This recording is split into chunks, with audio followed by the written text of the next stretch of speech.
Sponsored by rxcardclub.com.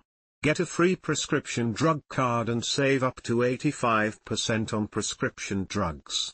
rxcardclub.com. CGC Landran wins overall second position at the IKGPTU Inter-College Swimming Tournament. The swimming team of CGC Landran made a grand splash at IKGPTU Inter-College Swimming Tournament held at GNDE, Ludhiana.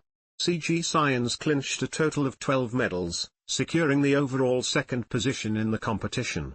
The team bagged 5 gold medals, 2 silver medals and 5 bronze medals. In a spectacular showcase of talent and determination, Vinay from CGC captured 5 gold medals in the 50, butterfly, 200 meters breaststroke, 200 meters freestyle and 400 meters freestyle events. He also won a silver medal in the 50 meters freestyle and a bronze medal in the 4x100m freestyle relay.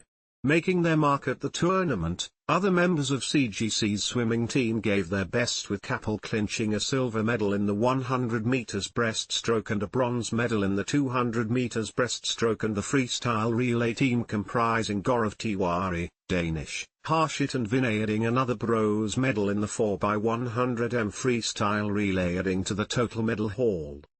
The students expressed their happiness and extended their gratitude to CGC Landran and their coaches for their support in training and preparing for the competition. They added that this win was a team effort and that they all worked to push and encouraged each other to give their best. Rashpal Singh Dhaliwal, President CGC Landran, congratulated the winners and expressed pride in their achievement. Our students have made us proud by doing well at this prestigious competition. Their dedication and discipline, backed by long hours of training, are commendable and will inspire all the athletes of our college. We wish them the very best for all future competitions. At CGC Landran we are committed to encouraging and nurturing talent in both academics and sports, he added.